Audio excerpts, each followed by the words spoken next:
Selamat malam, Bapak, Ibu, saudara-saudari sekalian. Kembali kita berjumpa malam hari ini, Rabu tanggal 17 November 2021 dalam ibadah keluarga. Bapak Ibu sekalian, sebelum kita masuk dalam renungan firman pada malam hari ini, kita mempersiapkan Alkitab kita dari kitab Keluaran 33 ayat 7 sampai dengan 14. Keluaran 33 ayat 7 sampai 14. Kalau sudah Bapak Ibu semua menemukannya, biarlah Alkitab kita tetap terbuka. Kita satu dalam doa. Ya Tuhan Yesus, terima kasih untuk malam hari ini. Kami boleh berjumpa kali Tuhan untuk ibadah keluarga. Kiranya Tuhan menyertai kami semua, masing-masing keluarga, di rumah kami masing-masing. Dan biar Tuhan, firman yang akan hamba sampaikan menjadi berkat untuk kita semuanya. Tuhan berkati hamba yang akan menyampaikan renungan pada malam hari ini. Biarlah ini semua menjadi nyata karena kasih dan sayang Tuhan. Amin. Kitab Keluaran 33 ayat 7 sampai 14 yang menyatakan,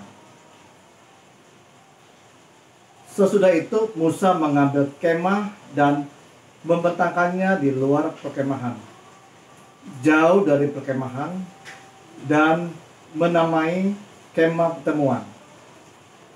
Setiap orang yang mencari Tuhan, keluarlah ia pergi ke kemah pertemuan yang di luar perkemahan. Apabila Musa keluar pergi ke kemah itu, bangunlah seluruh bangsa itu dan berdirilah mereka masing-masing di pintu kemahnya.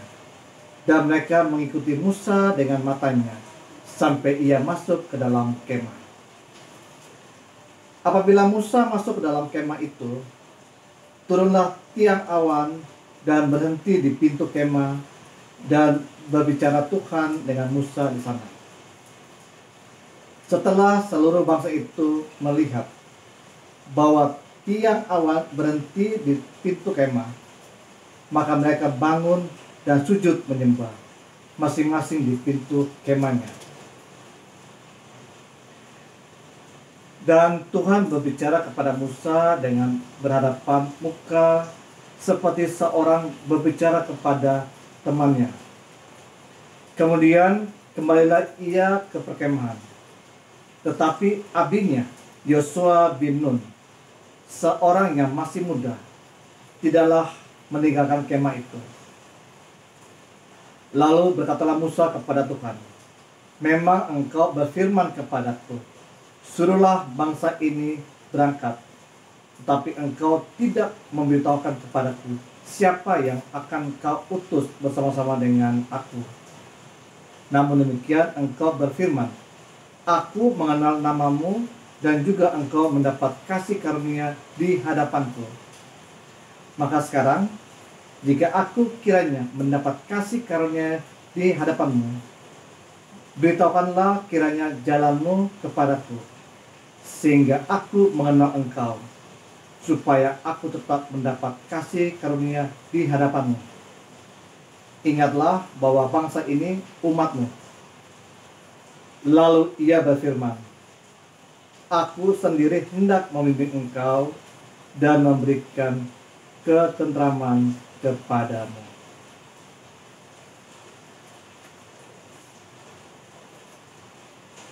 Jemaat yang terkasih, Shalom. Saya mau bertanya, bagaimana perasaan Bapak Ibu saat berjalan berdampingan dengan seseorang yang sangat Bapak Ibu banggakan dan andalkan dalam hidup ini? Bagaimana? tentu kita akan merasa aman ya, tentram, dan juga merasa ketenangan yang luar biasa. Itulah yang akan dirasakan oleh setiap orang yang percaya, yang senantiasa berjalan berdampingan dengan Tuhan. Daud memiliki pengalaman yang luar biasa berjalan dengan Tuhan. Karena itu ia berkata dalam Mazmur 62 ayat 2 dan 3. Hanya dekat Allah saja aku tenang. Daripadanya lah keselamatanku. Hanya dialah gunung batuku dan keselamatanku. Kota bentengku, aku tidak akan goyah. Ketidakmampuan berjalan sendiri dirasakan juga oleh Musa. Karena itu ia sangat merindukan kehadiran Tuhan untuk menuntun, membimbing, dan menyertai langkah Musa. Musa berusaha untuk melunakkan hati Tuhan supaya Tuhan mau berjalan bersamanya. Dalam Keluaran 33 ayat 13 mengatakan, maka sekarang jika aku kiranya mendapat kasih karunia di hadapanmu, beritahukanlah kiranya jalanmu kepadaku, sehingga aku mengenal engkau, supaya aku tetap mendapat kasih karunia di hadapanmu. Ingatlah bahwa bangsa ini umatmu. Tadi kita baca di kitab Keluaran 33 ayat 13. Nah, tanpa campur tangan Tuhan, mustahil Musa dapat memimpin bangsa Israel keluar dari tanah Mesir ke negeri yang telah dijanjikan oleh Tuhan. Jemaat yang terkasih, dalam menjalani hidup ini, jangan sekali kita bersandar dan mengandalkan kekuatan dari diri kita sendiri. Semua akan sia-sia. Sebaliknya, andalkan Tuhan dalam segala perkara. Mengandalkan Tuhan berarti kita senantiasa berjalan bersama dengan Dia setiap waktu. Semakin kita berjalan dengan Tuhan, semakin kita memperoleh kekuatan untuk menjalani kehidupan kita sehari-hari dengan penuh pergumulan ini. Memang berjalan dengan Tuhan bukan berarti tidak akan terjadi, akan bebas dari masalah. Tetapi di setiap permasalahan yang terjadi, kita tidak mengandalkan diri sendiri, karena ada Tuhan yang siap menopang kehidupan kita. Tuhan berjanji dalam Yesaya 44 ayat 4, sampai masa tuamu aku tetap dia, dan sampai masa putih rambutmu aku menggendong kamu. Aku telah melakukannya dan mau menanggung kamu terus. Aku mau memikul kamu dan menyelamatkan kamu.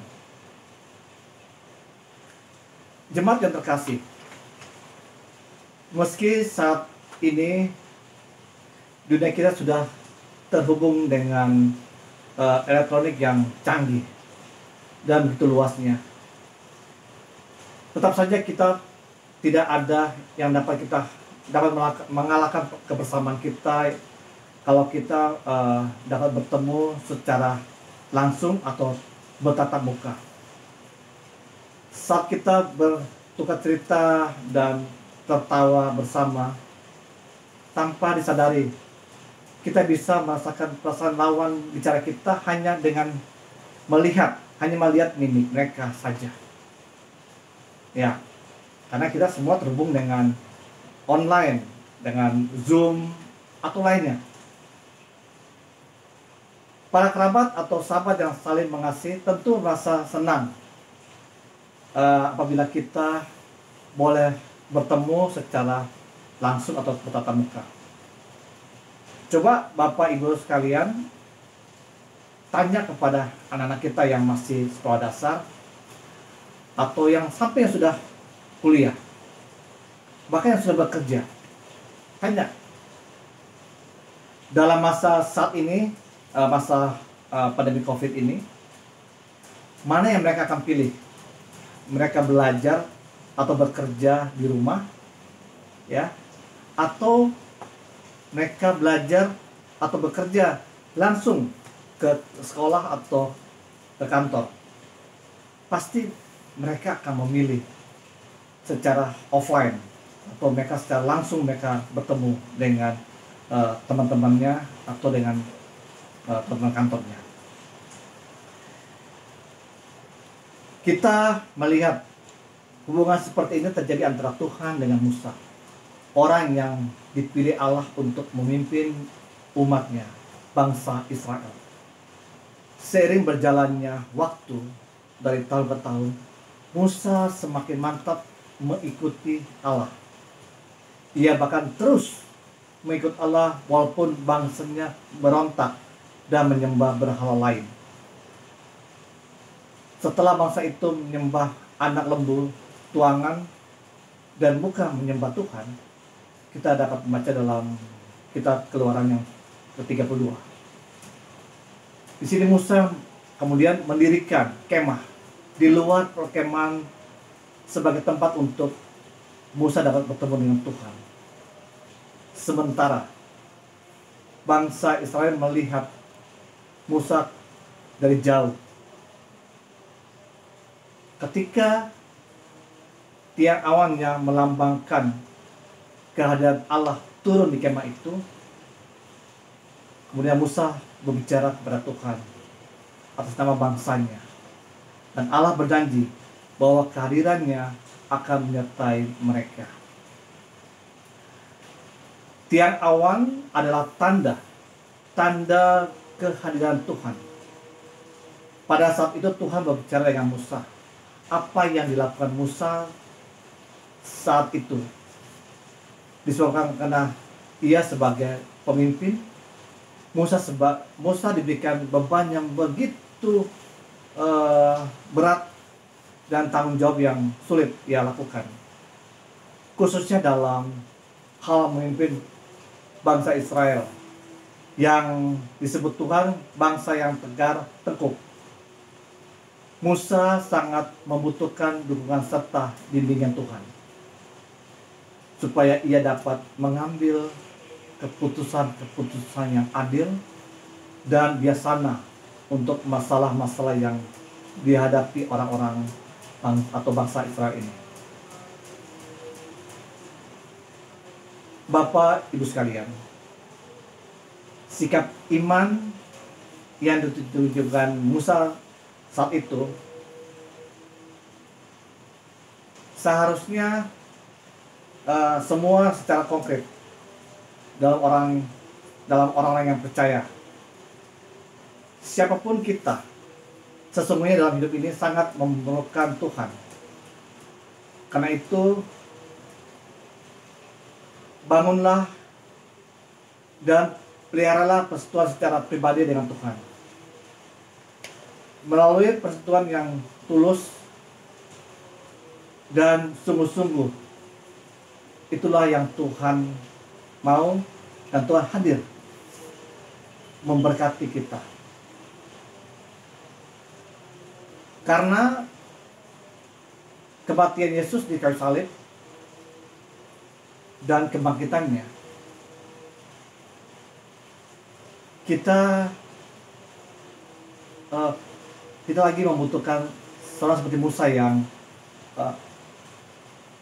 masalah bangsa atau masalah pribadi mereka sampaikan ke Musa. Tetapi saat sekarang kita bisa langsung berbicara dengan Tuhan. Kita bisa langsung bertatap muka dengan Tuhan dalam doa kita setiap hari. dalam pergumulan kita bisa bicara dengan Tuhan. Tetapi ingat, Bapak Ibu sekalian, sebelum kita berdoa, sebelum kita melakukan renungan dengan Tuhan, minta ampun, mengaku dosa kita, apa yang kita perbuat, apa yang kita lakukan, baik itu perbuatan yang sengaja maupun tidak, supaya kita diampuni. Kemudian kita dapat bicara dengan Tuhan, dan Tuhan mau mendengar doa kita. Tuhan akan mendengar doa kita, dan kita bisa lebih dekat dengannya. Bapak sekalian, kita pun dapat berjumpa dengan Allah saat Dia berbicara dengan kita seperti seorang sahabat. Amin.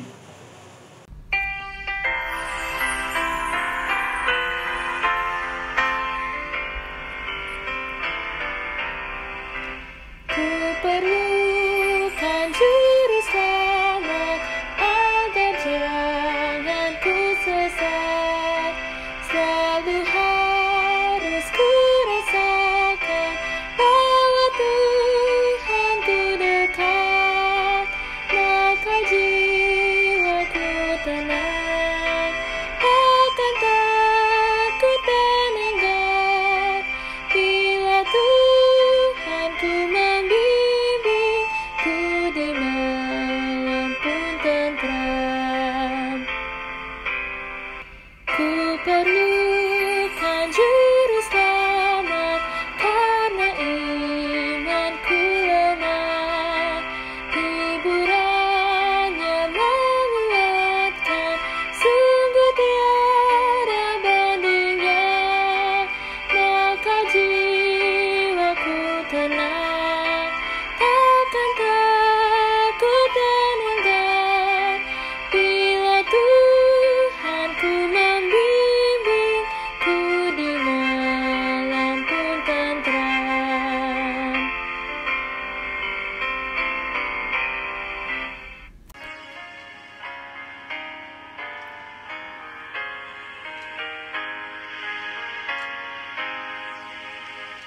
Beri padanya segenap hatimu, beri padanya segenap hidupmu, karena Engkau kepunyaannya, dan Ia pun Tuhanmu. Beri padanya segenap hartamu, beri padanya